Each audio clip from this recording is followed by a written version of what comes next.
¿Qué tal? Muy buenos días. Con el sonido del canto de las aves y el ladrido de algunos perros que por ahí están alterados, con la música de fondo de algunos vecinos y algunos ruidos extraños que se escuchan en el fondo. Te saludo en esta fresca mañana de viernes 17 de abril del 2020. Quiero comentarte que el día de ayer transmití en vivo, como lo hago de lunes a viernes, pero por error me conecté en un grupo cerrado y no pude hacerlo público. Después, como a las 9:30 de la mañana, lo retransmití a través de esta página Pastor Natán de los Reyes.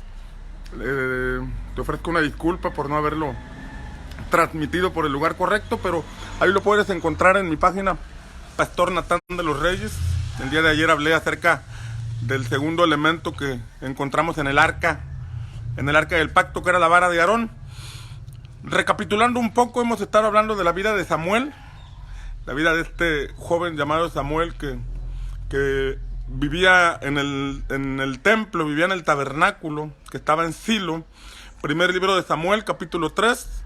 Veíamos que mientras el sacerdote dormía en su aposento, Samuel estaba dormido en el templo, en el tabernáculo, dicen algunas versiones, donde estaba el arca. Y veíamos que el arca contenía una urna con 3 elementos. Ya te expliqué el día miércoles lo que era el maná. El día de ayer hablé de la vara de Aarón, que era el segundo elemento que contenía el arca. Y el tercer elemento que estaba en esa arca era una copia de la ley dada a Moisés, una copia de las instrucciones del Señor. Este es el tercer elemento. Es interesante ver que estos 3 elementos estaban dentro del arca, el arca donde se manifestaba la gloria de Dios. Esa arca que estaba en lo profundo del tabernáculo, esa arca que era llevada hasta lo profundo del lugar, este lugar santísimo, y en ese lugar se manifestaba la gloria de Dios sobre esos 3 elementos. Y esos 3 elementos, como te repito, eran el maná, la vara de Aarón y la copia de la ley, de las instrucciones de la ley. Hoy te voy a hablar un poco acerca de este tercer elemento, que son las instrucciones que estaban en la ley del Señor, Cabe señalar que esa ley, el Señor se la dio a Moisés en el Sinaí. Y no solamente son 10 mandamientos, sino que cuando leemos Éxodo 20 al 23, nos damos cuenta que además de los 10 mandamientos, hay una serie de instrucciones en relación relacionados al trato con nuestro prójimo, el trato con con nuestros semejantes, con las demás personas. Y era una ley no solamente para memorizar, sino más bien para llevar a cabo, para ponerla por obra. La ley del Señor marca los estándares de justicia del reino de Dios, estándares de justicia que no deben ser traspasados, estándares de justicia que deben ser llevados a cabo. Una cosa es la justicia de los hombres, que a veces no opera, pero la justicia de Dios siempre operará. Tarde o temprano la justicia de Dios entra en acción, porque Dios, el reino de Dios, está establecido sobre su justicia. Y si Él quebranta su justicia, entonces todo lo creado, todo el universo, el cielo y la tierra entraría en caos. Dios no puede faltar a su justicia. En el reino de los cielos no hay lugar para la injusticia. Si hubiera lugar para la injusticia en el reino de los cielos, entonces Satanás estaría tomando control sobre el ámbito celestial. Por eso Dios no puede permitir la injusticia. Él es un Dios de justicia, y cuando nos llama a participar en su reino, nosotros debemos operar en ese ámbito de la justicia. Para eso tenemos que despojarnos de la cultura ilegal, de la cultura torcida, de la cultura de corrupción que impera en el mundo. Porque una cosa son las tinieblas y otra cosa es la luz del Señor. Una cosa es caminar en el ámbito de los pensamientos humanos, y otra cosa es caminar en el ámbito de la perfecta voluntad de Dios, mostrada a través de la ley y mostrada a través de... No podemos caminar en el ámbito de la perfecta voluntad de Dios, ni movernos en lo sobrenatural, ni movernos en los principios del reino de Dios con la cobertura, el cuidado, la prosperidad que proviene de Él, si vivimos en injusticia. Esto debe ser sumamente importante, debe ser establecido en nuestra mente, debe ser comprendido a cabalidad. El cielo y la tierra pasarán, pero su palabra no va a pasar. Su palabra nunca va a pasar de moda, porque es la palabra eterna. Y la palabra eterna de Dios existió, existe y existirá siempre. A través de las generaciones, a través del modernismo, a través de lo que el mundo pueda señalar. Hay imperios que han crecido, se han empoderado, han olvidado de las leyes y después han caído en decadencia, y al caer en decadencia la palabra de Dios continúa, se vuelven a levantar generaciones que son imperios que son prosperados, culturas, sociedades que son desarrolladas, pero que después decaen y la palabra permanece. La escritura permanece. La escritura que el mundo pasa y sus deseos, pero el que hace la voluntad de Dios permanece para siempre. Entonces Dios no puede faltar a su justicia y nosotros no podemos caminar en el ámbito de la ilegalidad en el reino de Dios, porque toda injusticia traerá sus consecuencias, toda injusticia. Un ejemplo lo vemos en la escritura, en la vida de Acán, el tiempo en que se les abrió la puerta para entrar a Canaán y conquistar Canaán en el tiempo de Josué. El Señor les dio instrucciones acerca de cómo conquistarían Jericó. Y les dijo que caminarían adelante los hombres de guerra, después los sacerdotes y después el resto del pueblo. Y darían una vuelta diaria a Jericó, y el séptimo día darían 7 vueltas. Era un pueblo que ya tenía la ley del Señor. Era un pueblo que ya conocía las instrucciones del Señor. Y el Señor además les dijo, cuando conquisten Jericó no van a tomar nada de ahí. No van a tomar del anatema, van a quemarlo todo. No van a hacerse de nada de ahí, lo van a entregar como una ofrenda al Señor. Esta primera ciudad va a ser para mí, les dijo el Señor. El oro y la plata entrarán al templo, al tesoro del Señor, y lo demás será quemado. Entonces el pueblo completo hizo lo que el Señor les dijo. Una vuelta el primer día, el segundo, el tercero, el cuarto, hasta el sexto día una vuelta. El séptimo día 7 vueltas, los muros cayeron. Y dice la escritura que todos entraron derecho y hacia adelante, conquistaron aquel lugar, conquistaron aquel territorio. Pero entre el pueblo que entró a conquistar iba un hombre llamado Acán. Y este hombre llamado Acán tomó del anatema, tomó un manto babilónico, tomó un lingote de oro y lo escondió debajo de la tienda donde él habitaba, debajo de su tienda de campaña. Aparentemente nadie se dio cuenta, aparentemente nada pasó, nada ocurrió. El asunto es que después fueron a conquistar otra ciudad, la que seguía, en ese tiempo de desarrollo, en ese tiempo de conquista, y ese lugar se llamaba Jai. Y entonces vieron que aquel pueblo era demasiado pequeño y dijeron, no, pues ¿para qué enviar todos? Vamos a enviar un número pequeño de soldados, al fin que ese lugar es pan comido, no nos va a representar mayor esfuerzo.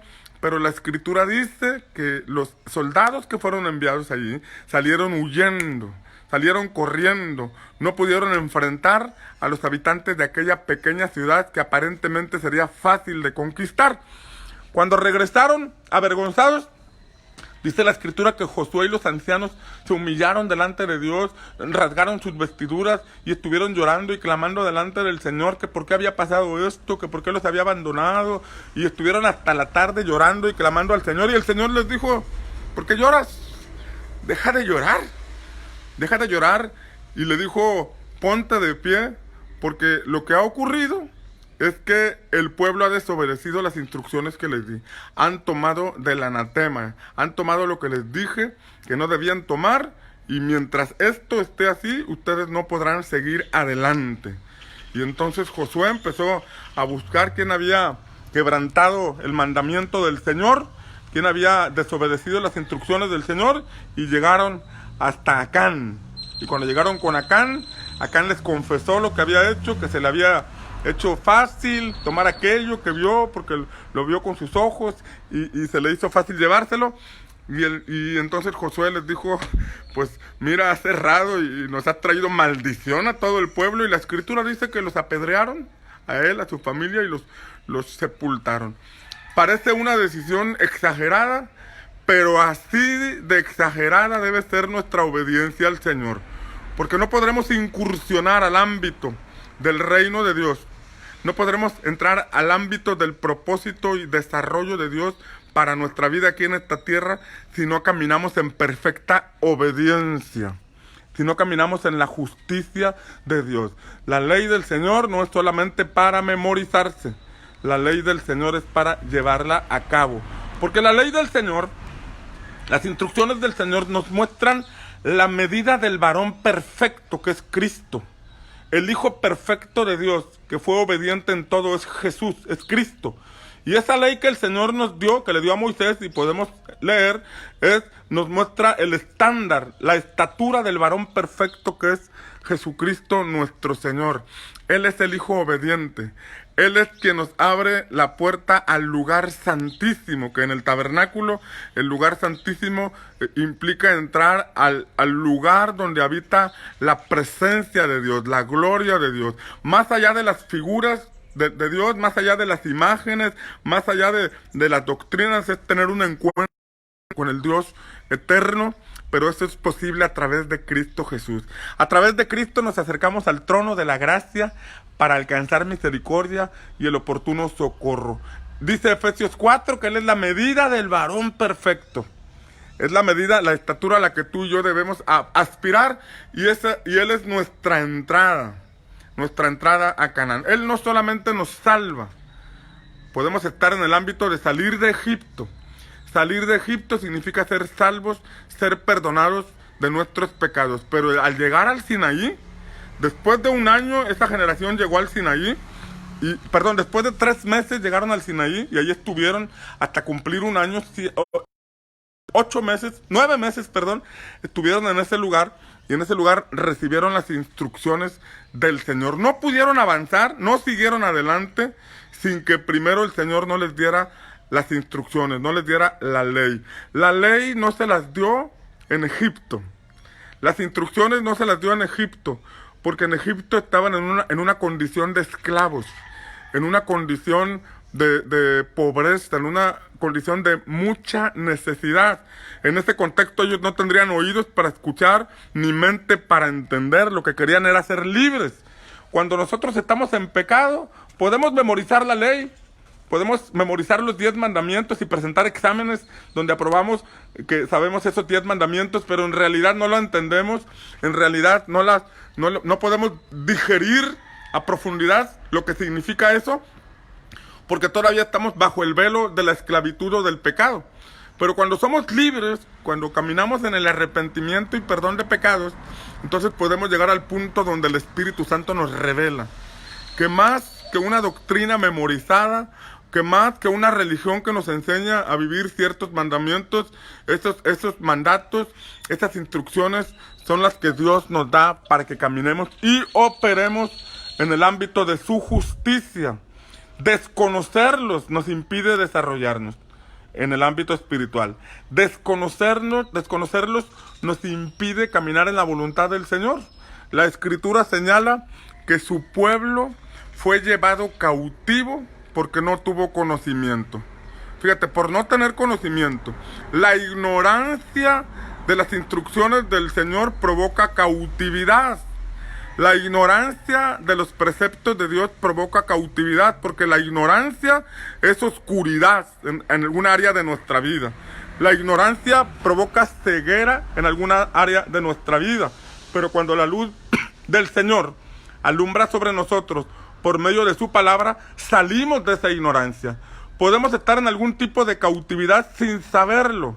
Cautividad a tradiciones religiosas, cautividad a mandamientos de hombres, cautividad a una serie de asuntos que no tienen nada que ver con el reino de Dios y que defendemos y que peleamos por ellos y que los llevamos a cabo sin saber que son cosas contrarias a la palabra del Señor, todo por no leer las Escrituras.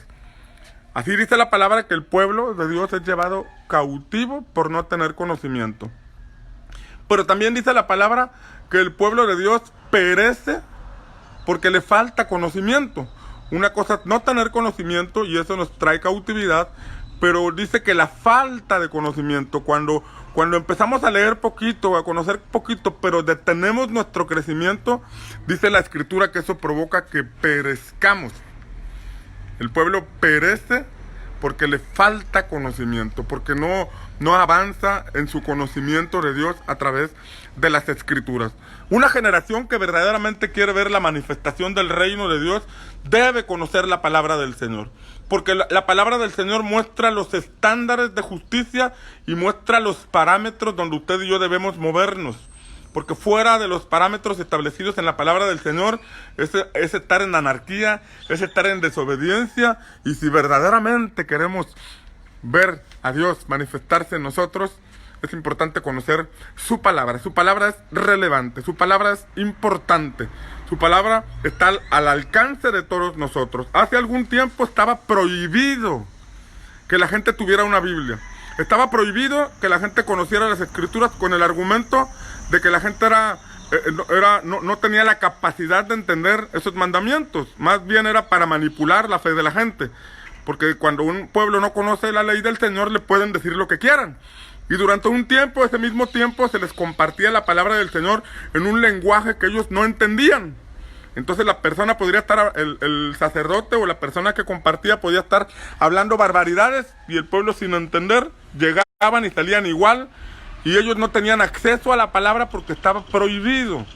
Pero en el año 1500, por allá por esa época del año 1500, Dios levantó a un hombre llamado Lutero, el cual empezó a leer las Escrituras. Él era un sacerdote que empezó a leer las Escrituras y empezó a darse cuenta que había principios espirituales que no se estaban llevando a cabo. Y por no estarse llevando a cabo, había una decadencia moral, religiosa, un abuso religioso que se estaba llevando a cabo, cosas que eran contrarias a la palabra del Señor. Y fue cuando empezó una reforma, la reforma conocida como la reforma de Martín Lutero, donde entre las cosas que decía él y peleaba era que la Escritura y solo Escritura, porque lo que prevalecía era los mandamientos de hombres, lo que prevalecía era la voluntad de los que gobernaban la religión, era la voluntad de ellos, y metieron cosas que no tenían nada que ver con la palabra, que a la fecha siguen unos asuntos muy apartados de la palabra del Señor. Por eso es importante leer. Pero la batalla de Martín Lutero era Escritura y solo Escritura. Él peleaba que la Escritura se llevara a cabo, fue excomulgado, fue desechado, pero siguió lo que conocemos como la reforma evangélica, la reforma protestante, donde nos empezamos a meter en la palabra, a profundizar en la palabra del Señor para conocer la verdad de Dios. En esa época también se inventó la imprenta, y entonces el primer libro que publicaron fue la preciosa Biblia, las Escrituras, el manual de vida para nosotros. Y entonces esa Escritura pudo estar al alcance de todas las personas que no tenían acceso a ella. Hoy todos tenemos acceso a las Escrituras de manera virtual. Puedes descargar en tu teléfono alguna aplicación que contenga las Escrituras y leerla. Hoy está muy sencillo hacerse de una copia de las Escrituras para poder leerla. Imagínate que pases por toda esta vida sin jamás haber conocido lo que Dios dice en su palabra. ¿Qué le vas a decir el día que te presentes con Él? ¿Le vas a decir que nunca tuviste tiempo? Él te va a decir que te dio vida. Y Él va a decir que hizo que la ciencia y la tecnología avanzara para que tú pudieras tener una copia de las Escrituras. Entonces yo te recomiendo que leas la Escritura no solamente para dar buenas cuentas cuando nos presentemos con Él, sino para que nos vaya bien aquí en la tierra, para que podamos tener éxito aquí en la tierra. Cuando Josué y la generación que lo acompañaba entraron a Canaán, entraron a la tierra de desarrollo, entraron a la conquista de las promesas que Dios tenía para ellos, lo que había anunciado a Abraham, a Isaac y a Jacob, y que se cumplió en esa generación. La Biblia nos enseña que el Señor le dijo a Josué: esfuérzate y sé valiente, esfuérzate porque tú introducirás a esta generación a la tierra que yo juré a sus padres. Solo asegúrate de llevar a cabo todo lo que mi siervo Moisés te enseñó. esfuérzate por llevar a cabo lo que mi siervo Moisés te enseñó. No te apartes ni a derecha ni a izquierda. Apartarse a la derecha o a la izquierda puede tener varios significados. Dios le decía, sigue fielmente las instrucciones. No te apartes a la izquierda, es decir, no hagas cosas malas, no hagas cosas negativas, contrarias a la palabra del Señor, pero tampoco te vayas a la derecha. No hagas cosas aparentemente buenas, pero que están fuera de la voluntad del Señor. Vete derechito y haz lo que mi siervo Moisés te enseñó. Se refería a la ley que el Señor le entregó a Moisés. Después le dijo que nunca se aparte de tu boca este libro de instrucciones. Fíjate bien, dice la palabra, porque hay una versión que dice este libro de la ley, pero unas interpretaciones de la palabra ley es libro de instrucciones. La Torá es libro de instrucciones. El Señor le dijo que nunca se aparte de tu boca este libro de instrucciones, sino que de día y de noche meditarás en él, porque entonces harás prosperar tu camino y todo te saldrá bien. Escuche, aquí hay una bomba, aquí hay principios que debemos tomar en cuenta si queremos que nos vaya bien. Si queremos tener éxito, dice una versión, solo así tendrás éxito. Si usted y yo queremos tener éxito, es importante lo que el Señor dice en ese pasaje, que nunca se aparte de tu boca este libro de instrucciones. La Escritura dice en el libro de Proverbios que en nuestra boca está el poder de la vida y el poder de la muerte, y que vamos a comer del fruto o vamos a tener el resultado de lo que nuestra boca habla. Si en tu boca hay pura queja, si en tu boca hay pura negatividad, si en tu boca hay puras cosas malas, esto que sale por tu boca es lo que abunda en tu corazón, porque la palabra dice que de la abundancia del corazón habla la boca. O sea que de la boca habla lo que acá adentro hay. Y si acá adentro no hay palabra, no hay fe, entonces vamos a estar hablando puras cosas negativas. Pero cuando dentro de nosotros está la palabra del Señor, entonces nuestras palabras darán el lenguaje de Dios. Y el lenguaje de Dios es lenguaje de fe, es lenguaje de esperanza, es lenguaje de vida. Y esa es la palabra que nosotros tenemos que dar. La Biblia dice que Dios llama las cosas que no son como si ya fueran. Ese es el lenguaje de Dios. Nuestros sentidos naturales pueden ver cosas adversas, puede ver coronavirus, puede escuchar noticias negativas, pero Dios ya está viendo después del coronavirus lo que va a hacer en ti. Dios ya está viendo que después de esta pandemia va a hacer cosas extraordinarias en ti y en tu vida, y ese es el lenguaje que nosotros debemos emplear. No es un lenguaje de positivismo, porque no se trata de estar, sí, no hay dolor, no va a pasar nada, no se trata de eso. Se trata de escuchar lo que Dios dice o leer lo que Dios dice en su palabra y confesarlo con fe. No se trata del esfuerzo humano de mantenerse animado. Escuche, no es un asunto emocional, es un asunto espiritual. Porque el ánimo tiene su límite. El ánimo tiene su alcance. Llega el momento en que se acaba el ánimo, se acaba la emoción, pero la fe es la que permanece. La fe en el Señor es la que permanece, y cuando la fe del Señor está en nuestra vida, entonces nosotros seguimos adelante, con ánimo o sin ánimo, convencidos de que Dios nos va a sacar adelante y que tiene para nosotros algo mejor. El Señor empleó las Escrituras. Nuestro Señor Jesucristo leyó las Escrituras. A sus 12 años fue presentado con los doctores de la ley y hacía unas preguntas tan extraordinarias y unos comentarios que los mismos doctores de la ley, los expertos en las Escrituras, se quedaban asombrados que a los 12 años este joven llamado Jesús ya tenía un entendimiento extraordinario de las Escrituras. A sus 30 años, cuando Jesús fue tentado en el desierto, al ser tentado en el desierto, la Escritura dice que el diablo vino y le puso 3 tentaciones, pero a las 3 tentaciones el Señor respondió: escrito está, no solo de pan vivirá el hombre. Jesús no enfrentó a Satanás con gritos ni con expresiones de altivez, de estar bajo mis pies y te vas y fuera. No, Jesús lo enfrentó en el ámbito de la legalidad de la palabra del Señor. Escrito está. Probablemente sin gritos, probablemente sin expresiones extrañas, simple y sencillamente convencido que lo que estaba diciendo era lo que Dios dice en su palabra. Escrito está, no solo de pan vivirá el hombre. Escrito está, la segunda tentación, al Señor tu Dios adorarás y a Él solo servirás. Y la tercera, escrito está, no tentarás al Señor tu Dios. Esta batalla que el Señor tuvo contra Satanás, la enfrentó con la palabra del Señor. En Efesios capítulo 6, en la armadura del cristiano, que debemos ponernos, donde habla del casco de la salvación, de la coraza de justicia, donde habla del escudo de la fe, de las sandalias, del apresto del evangelio, de la paz, del cinturón de la verdad. También habla de la espada del Espíritu, que es la palabra del Señor. Sería irónico, sería absurdo querer entrar a la conquista de las promesas sin tener la espada en tus manos. Sería absurdo decir que eres un hombre de guerra, una mujer de guerra, que está peleando por la conquista de las promesas, que está peleando por su familia, que está peleando por su matrimonio, por su propósito, si ni siquiera lee la palabra, si ni siquiera conoce la escritura, si no tiene espada en sus manos. Sería irónico. Se la pasaría dando vueltas en el desierto y no podrá entrar a la etapa de conquista porque no está armado con una de las armas más importantes, que es la espada del Espíritu Santo, que es la palabra del Señor. No podemos avanzar si no conocemos las escrituras. Y es aquí donde nosotros debemos comprender una cultura que hay que romper. La no lectura. Dicen las estadísticas que los mexicanos leemos medio libro al año. Imagínate, medio libro al año.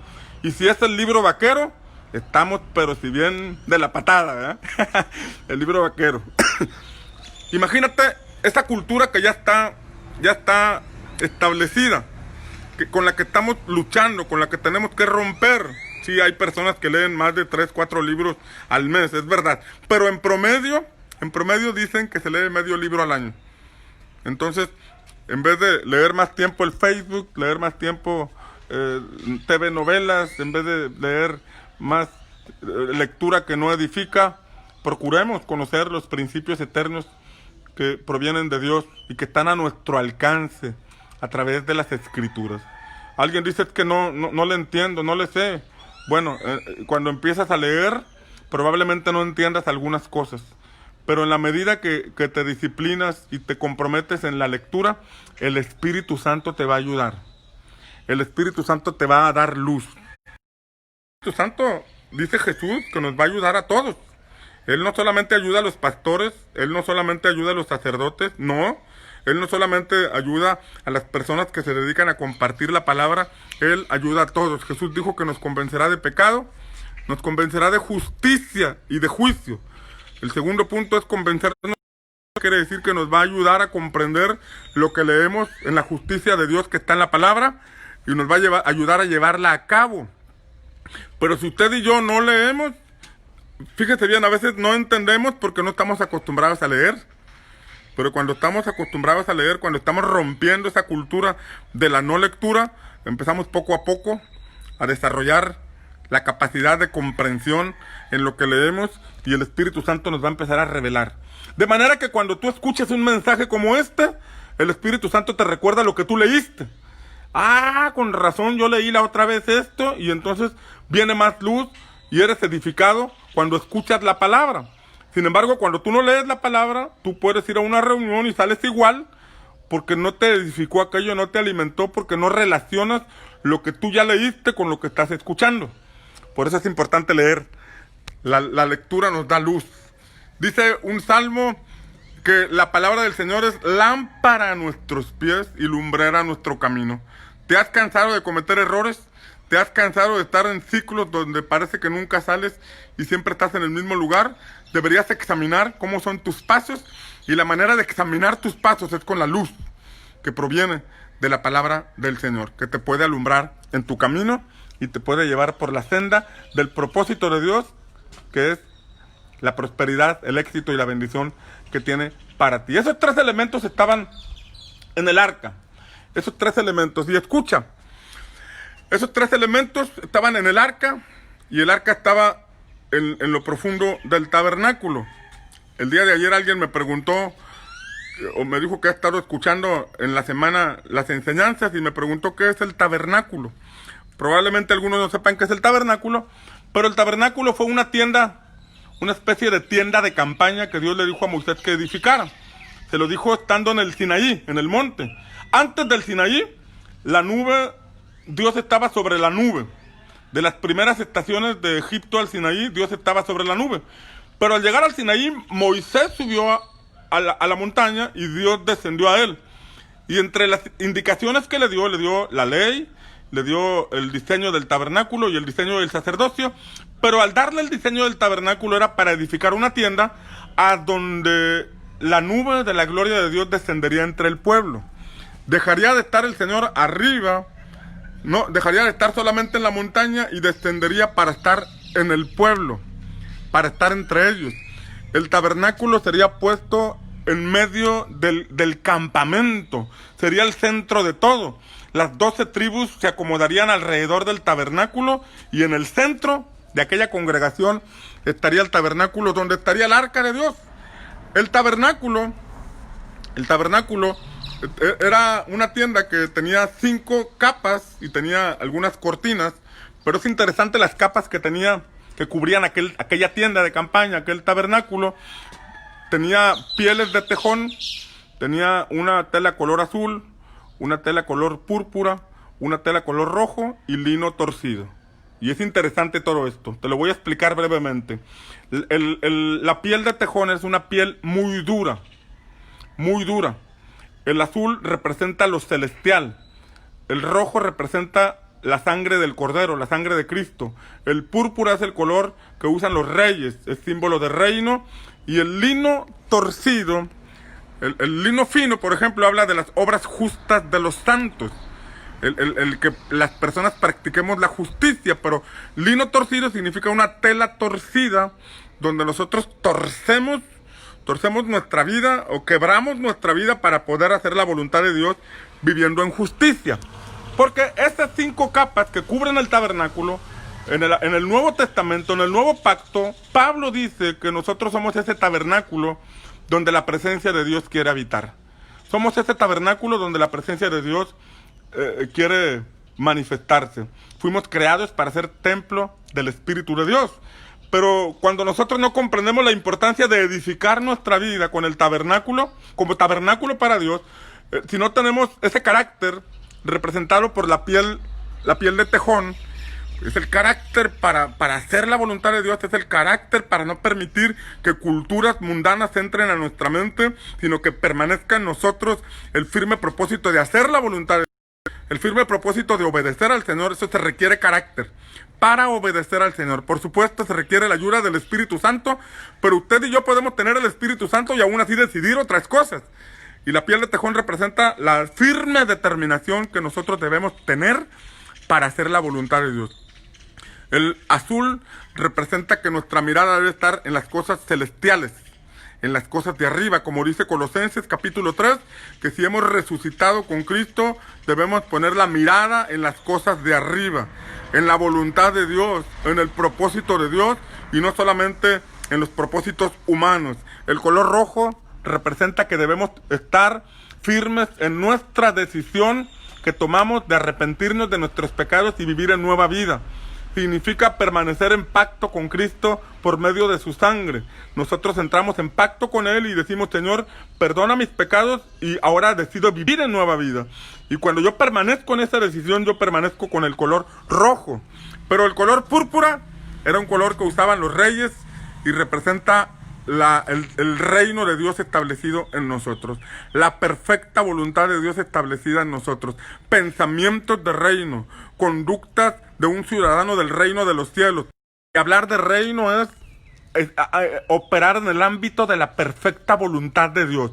En Mateo capítulo 6, el Señor, cuando enseñó a orar a sus discípulos, les dijo: ustedes orarán así: Padre nuestro que estás en los cielos, santificado sea tu nombre, venga tu reino y hágase tu voluntad como en el cielo, en la tierra.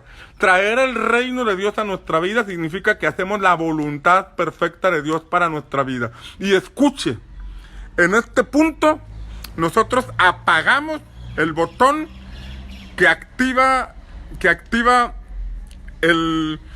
la facultad que el Señor nos ha dado de decidir. Desactivamos el libre albedrío. Escuche, porque el libre albedrío es la facultad que Dios nos da para decidir. ¿Lo hago o no lo hago? ¿Lo hago o no lo hago? ¿Camino o no camino? ¿Sirvo o no sirvo? ¿Participo o no participo?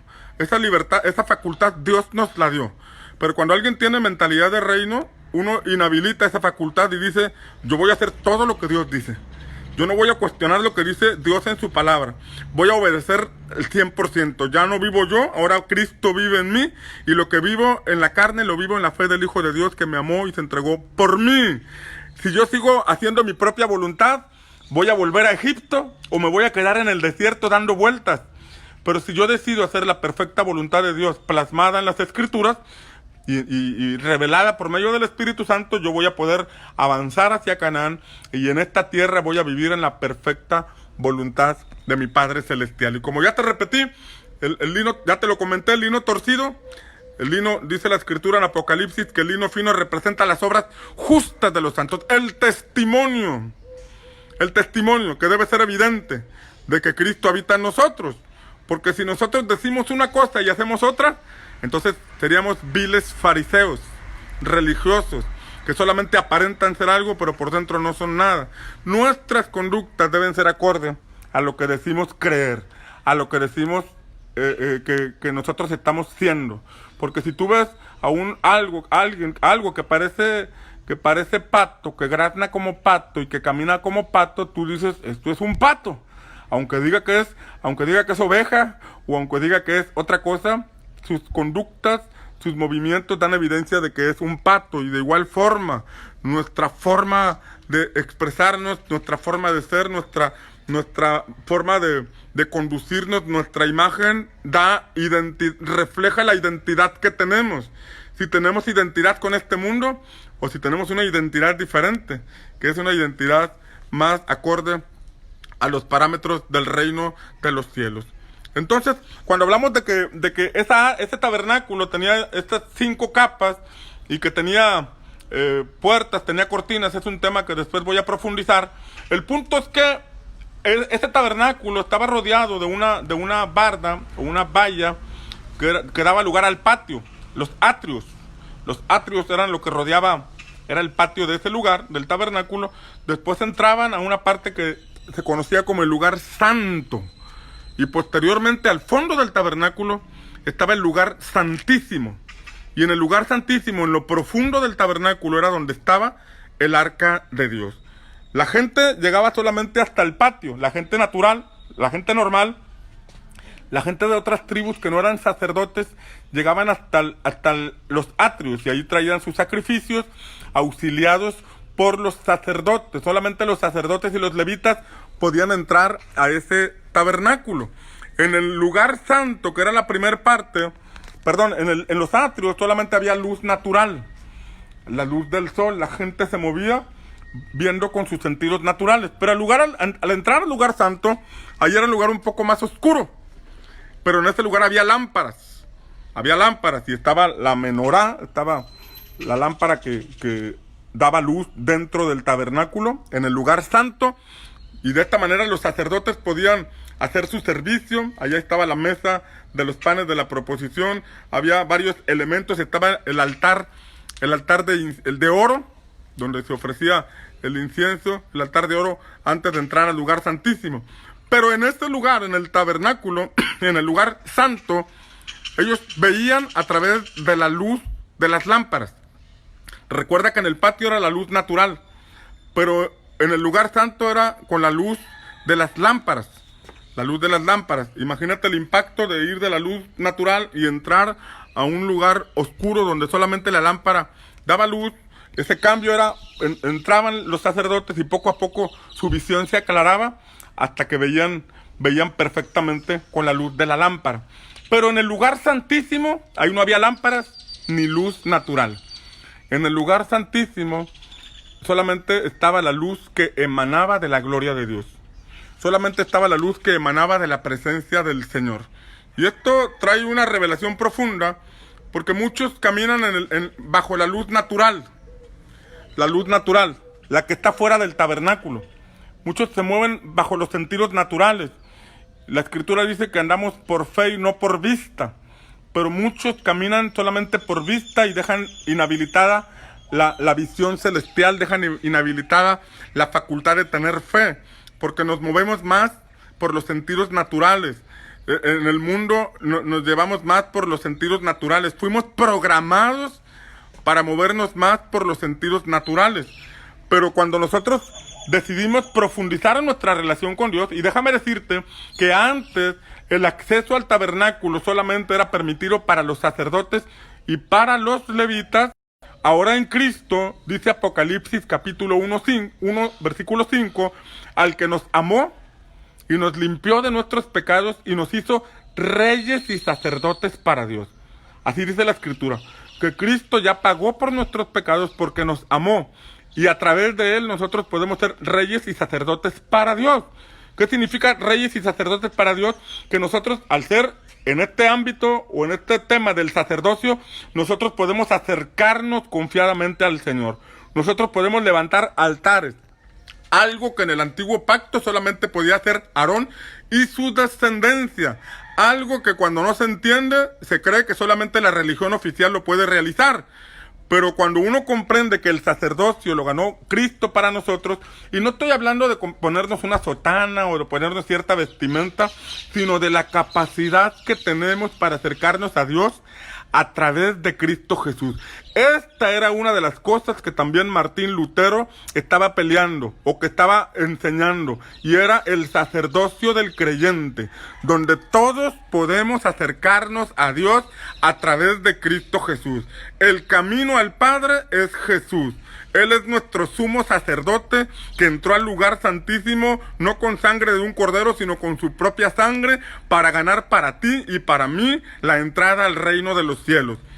Pero si tú y yo nos quedamos en el ámbito de lo natural y no queremos profundizar ni siquiera en la palabra, ni siquiera en la comunión con Dios, si somos como Elí, que se la pasa dormido en su aposento, y no somos como Samuel, una generación que está cerca del arca, porque mira, Samuel no estaba ni en los atrios, ni estaba en el lugar santo. Dice la Escritura que Samuel estaba en donde estaba el arca, allá hasta el lugar santísimo, un lugar al que solamente podía entrar el sumo sacerdote, y si entraba otra persona, caía muerto, porque solamente el sumo sacerdote podía entrar al lugar santísimo. Pero como en el tiempo de Elí no había gloria, en el tiempo de Elí no había manifestaciones de Dios, no había presencia, había templo, había sacerdotes, había ritos, había altares, pero no había presencia. Ese lugar estaba muerto. Afuera decía catedral, afuera decía capilla, todos sabían que ese era el lugar donde se desarrollaba la religión, pero no había presencia de Dios. Por eso Samuel estaba dormido en ese lugar, en donde no debería estar dormido, pero Dios lo permitió, porque vio que este joven tenía hambre por su presencia. Vio que este joven era el que él iba a usar para traer una reforma a toda una generación, e iba a liberar a una nación de la opresión y del acoso de sus enemigos. Y ahí estaba Samuel, en ese lugar santísimo, en ese lugar donde la luz del Señor era la que debería irradiar, pero no irradiaba. Y este joven, al estar allí, en el lugar santísimo, en lo más profundo del tabernáculo, tuvo un encuentro con el Señor. Dios se manifestó. Cuando tú y yo dejamos lo natural, los sentidos naturales, y empezamos a caminar al lugar santo, empezamos a ser alumbrados con la palabra, porque en el lugar santo la única luz que irradiaba era la de la lámpara, y esa lámpara es la palabra del Señor. Empezamos a profundizar en la palabra. El Espíritu Santo nos trae revelación de los principios escriturales, empezamos a aplicarlos, empezamos a servir, y en el servicio empezamos a conocer al Señor, empezamos a ser dirigidos por Él, y de pronto entramos al lugar santísimo a través de Cristo, donde la gloria de Dios, donde la presencia del Señor, donde el Espíritu Santo nos habla, nos dirige, y es quien abre camino delante de nosotros. Eso es posible para todo el que cree. Eso es posible para el que está dispuesto a ir adelante en su relación con Dios. Hoy tenemos mucho tiempo para hacerlo. Hoy tenemos varios días, para poder hacerlo. Si no es hoy, ¿cuándo? Si no es en este tiempo, ¿cuándo? Si antes no tenías tiempo por tu trabajo, por tus actividades, por tus compromisos, hoy puedes. Hoy es el tiempo. Hoy es la oportunidad. Hoy, en medio de lo que estamos viviendo, podemos meternos por medio de Cristo a ese lugar santísimo, leer la palabra, buscar, adorarle, y te aseguro que ahí en tu casa, ahí en tu oficina, ahí en la cocina, ahí en donde te encuentres, el Espíritu de Dios se te va a revelar. El Espíritu de Dios te va a hablar, así como el Señor le habló a Samuel. En el primer libro de Samuel, capítulo 3, leemos que entonces un día el Señor le habló, estando ahí en el tabernáculo, cerca del arca. Dios le habló y le dijo: Samuel, Samuel. Y él pensaba que le estaba hablando Elí.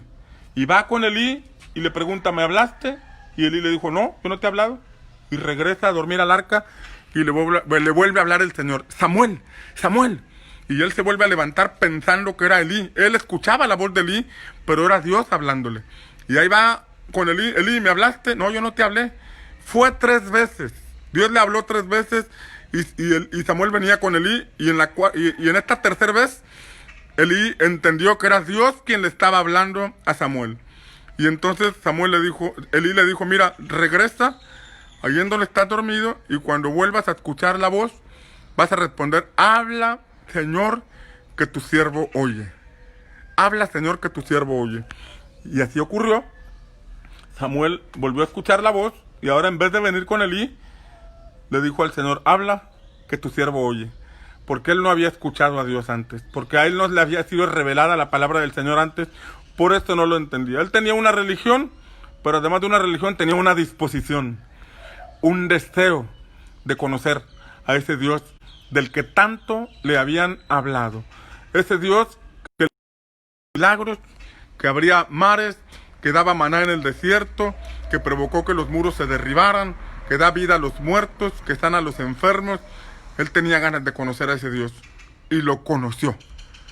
Dios se le reveló, Dios se manifestó a él.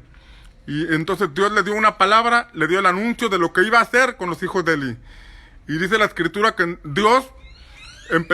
que Samuel empezó a crecer y era fiel profeta de Dios. Y que el Señor no dejó caer a tierra ninguna de sus palabras. Que todo lo que el Señor le revelaba a Samuel y lo decía, tenía cumplimiento y no se dejaba de cumplir nada. Y todo Israel, desde Dan hasta Berseba, de extremo a extremo, conocieron que Samuel era fiel profeta del Señor.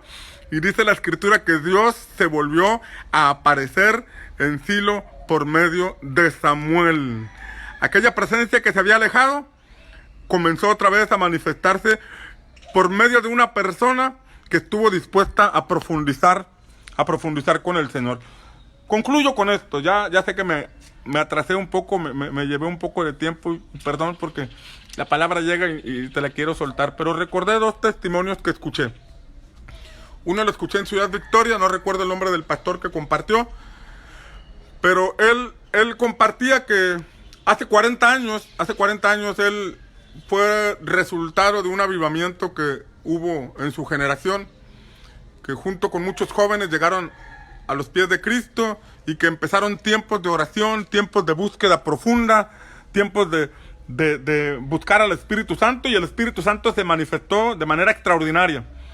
Y ellos empezaron a movilizarse, a evangelizar, a ir a orar por enfermos, a ir a predicar la palabra, y una serie de acciones fuertes, un avivamiento que trajo una movilización. Pero que entonces los directivos de aquella organización los detuvieron y pararon en seco eso que el Espíritu Santo había mostrado, había revelado. Y él dijo: eso fue hace 40 años. Hoy el Espíritu Santo nos quiere volver a visitar. ¿Será que esta generación le abre la puerta? ¿O será que esta generación es como la de hace 40 años, que le cierra la puerta al Espíritu Santo? Después, ese mismo año, escuché a otro pastor allá en la Ciudad de México, el pastor Fernando Sosa, lo escuché en un congreso, que él decía que hace 40 años, él había sido el resultado de una visitación del Espíritu, que él era de cierta denominación, que él era de cierto movimiento, pero que al estar en ese movimiento, un movimiento cesacionista, un movimiento que no cree en las manifestaciones del Espíritu Santo, ni en los milagros, ni en las señales, ni en los prodigios. Estando allí, él era el encargado de la oración y de pronto tuvo una visitación del Espíritu Santo, y al tener esa visitación del Espíritu Santo empezó una revolución en él y un mover del Espíritu, pero ahí no lo aceptaron, no lo retuvieron. Pero también dice que en México en general también hubo una cierta persecución en su contra, hubo cierto señalamiento porque eran manifestaciones del Espíritu Santo que no se habían visto, inusuales, eran cosas nuevas que la iglesia no estaba preparada para ver, y fue perseguido, y pareciera que las puertas se abrieron en otros países para su ministerio, pero en México como que se cerraron en algunos ámbitos, y eso fue hace 40 años. Pareciera que México ha pasado esos 40 años del desierto que pasó Moisés y esa generación porque no le quisieron creer a Dios. La pregunta es si esta generación le va a creer a Dios. La pregunta es si esta generación va a continuar dormida como Elí. La pregunta es que si después de este tiempo esta generación seguirá dormida en su aposento, cumpliendo solamente con un oficio ministerial, cumpliendo solamente con una asignación sin propósito y sin expectativas y sin fe. ¿O seremos una generación que el cielo ha estado esperando que se levante? Seremos la generación anunciada para traer el avivamiento tan esperado en México, porque desde que yo me convertí en el 95, yo he escuchado que hay mucha palabra profética sobre nuestra nación, que los ojos de Dios están sobre México. He escuchado a muchos ministros hablar de esta palabra, he escuchado a profetas de muchos países anunciar que es en México. La pregunta es si nosotros seremos esa generación.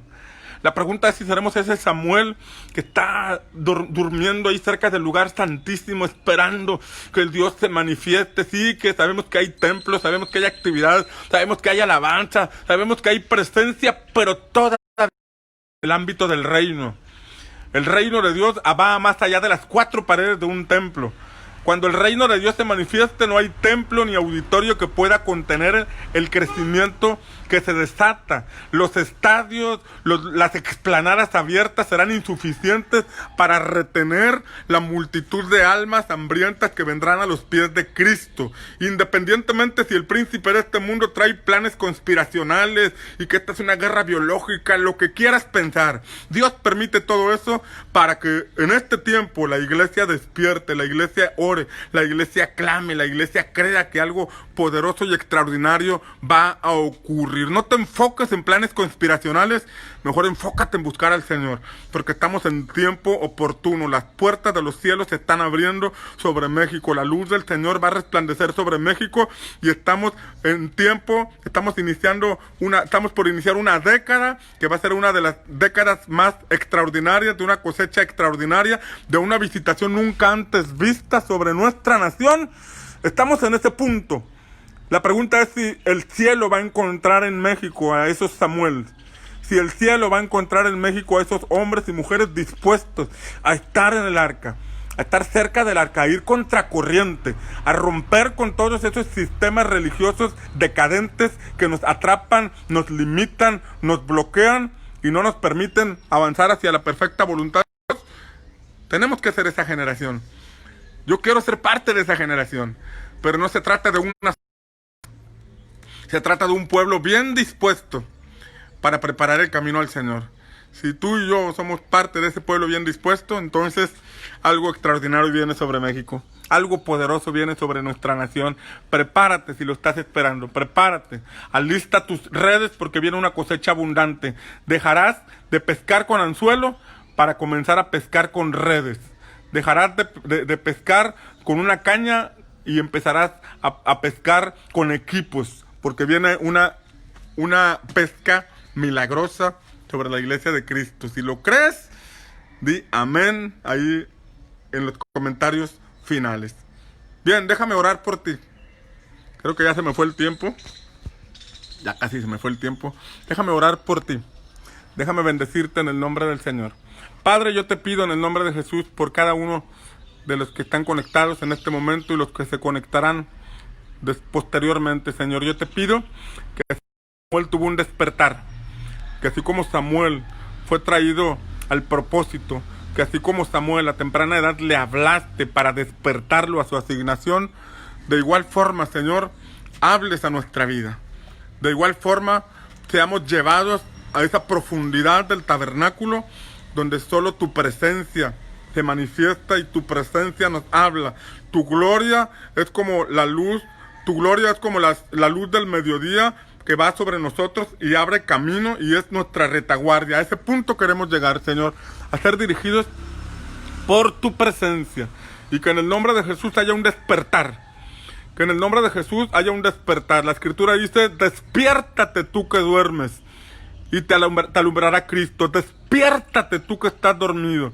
Que se despierte tu propósito. Que se despierten esos dones que están inactivos. Que se despierte ese guerrero, ese valiente que ha estado adormecido, que ha estado distraído. Que se despierte ese profeta, ese apóstol, ese pastor, ese servidor de Dios que ha estado desenfocado, que ha estado distraído, que ha estado dormido. Que se despierte en el nombre del Señor. Que se despierte ese empresario, ese profesionista que ha estado dormido y que empiece a levantarse como un hombre de bien, un hombre que cumple la voluntad del Señor, un hombre que impulsa el reino de Dios, que aporta para el reino de Dios con sus finanzas. Que en el nombre de Jesús te despiertes, y que no solamente te despiertes, sino que avances, que te deshagas de esas ligaduras que te atrapan, que dejes todo peso de culpa y de condenación. Tal vez en el pasado estuviste sirviendo, estuviste activo, pero algo te hizo caer. Hoy en el nombre de Jesús te levantas. Hoy en el nombre de Jesús te activas. Hoy en el nombre de Jesús te acercas al trono de la gracia. Te reconcilias con Dios. Te activas nuevamente y estás preparado para, después de esta cuarentena, ponerte las pilas y poner tus manos y tus pies al servicio del Señor. Que en el nombre de Jesús, Padre, toda casa, toda familia sea visitada con la paz que proviene de ti. Que toda casa, toda familia sea resguardada, esté en cobertura por cuanto confían en ti. Que en el nombre de Jesús tú proveas, así como llevaste Elías y los cuervos lo alimentaban, y después una mujer viuda lo alimentó. De igual forma, Señor, tú muevas norte, sur, este y oeste para que el alimento y la provisión llegue a las familias que lo necesitan. En el nombre de Jesús te lo pedimos. Y Padre, también te pido por todo aquel que está enfermo. Si tú estás enfermo, si tienes alguna dolencia, si tienes algún problema en tu cuerpo, pon tu mano en esa parte que está enferma. Padre, en el nombre de Jesús, declaramos tu palabra. Tu palabra dice que por la llaga de Cristo somos sanos. Y nosotros creemos que no hay límites, no hay fronteras, no hay barreras para que tu palabra tenga efecto en la vida de todos aquellos que la creen. Declaro esa palabra que dice que por la llaga de Cristo somos sanados. También declaro esa palabra que dice que si nosotros obedecemos tus estatutos y tus mandamientos, ninguna enfermedad, ninguna plaga que le pegó a los egipcios nos alcanzará a nosotros. Que en el nombre de Jesús todos aquellos que viven en tu palabra, que viven en tu voluntad, sean resguardados, estén cubiertos por tu poder, y ninguna plaga ni virus que está afectando al mundo afecte sus vidas, porque ellos están cubiertos con la sangre de Cristo. Que habiten como los israelitas en la ciudad de Gosén, que sus casas tengan luz mientras el mundo está en tinieblas, que en sus casas haya provisión mientras en el mundo hay crisis, porque hemos aprendido a confiar en Cristo Jesús nuestro Señor. Amén. Si estás de acuerdo con esta palabra y con esta oración, por favor, notifícalo con un amén. Y te pido que compartas este mensaje en tu muro para que más personas puedan recibir la palabra del Señor. Que esta palabra corra, que esta palabra llegue a quien la necesita, que esta palabra que es compartida, no te cuesta nada compartirla, no cuesta nada que la comparta, es de bendición, es de edificación y puede ser de utilidad para alguien. Así que te pido que la compartas para que más puedan ser bendecidos. Bien, te espero el domingo a las 11:30 de la mañana en nuestra transmisión, en esta misma página, Pastor Natán de los Reyes. Espero que te conectes y espero que podamos alabar al Señor, escuchar la palabra, después ver el tiempo con los adolescentes y con Vida Kids. Que tengas un excelente día y que el Señor te bendiga.